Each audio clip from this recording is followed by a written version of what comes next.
I'm Caitlin Augustin, and I'm co-founder of Eat Me Ice Cream.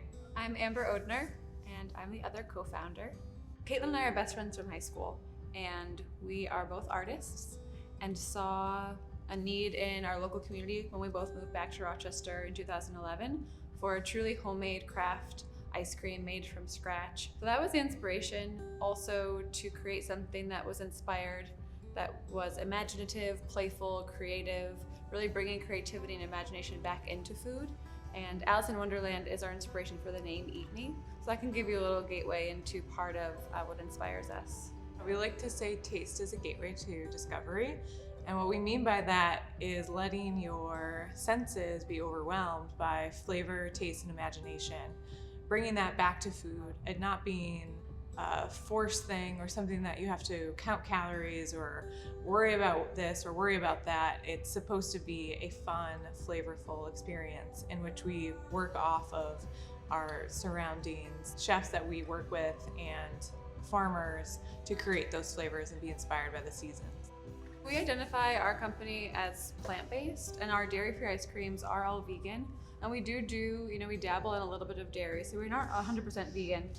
But when we made that decision, it was really based on looking at the future of food and our current food system.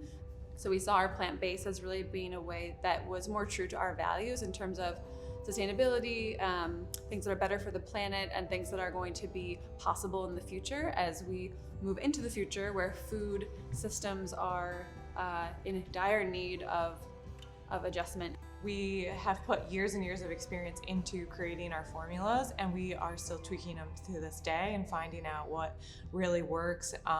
For being a frozen dessert on the shelf, there's a lot of other components than just the formula itself or the recipe. But that being said, we like to have fun as well with our flavors and just have compounded flavor after flavor after flavor of discovery and formulating and playing with local ingredients.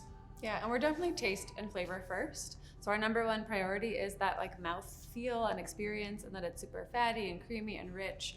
We've been working really hard to keep local and keep that concept going and to expand into 60 stores in 6 states and still do that. We did it.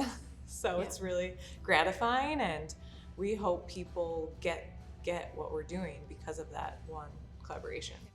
So collaboration is really key. We get inspired by flavors for our pints, and even just recently with Wegmans, we were able to put out a seasonal SKU, local SKU that featured DeFisher Fruit Farm apples and Black Button Distilling bourbon.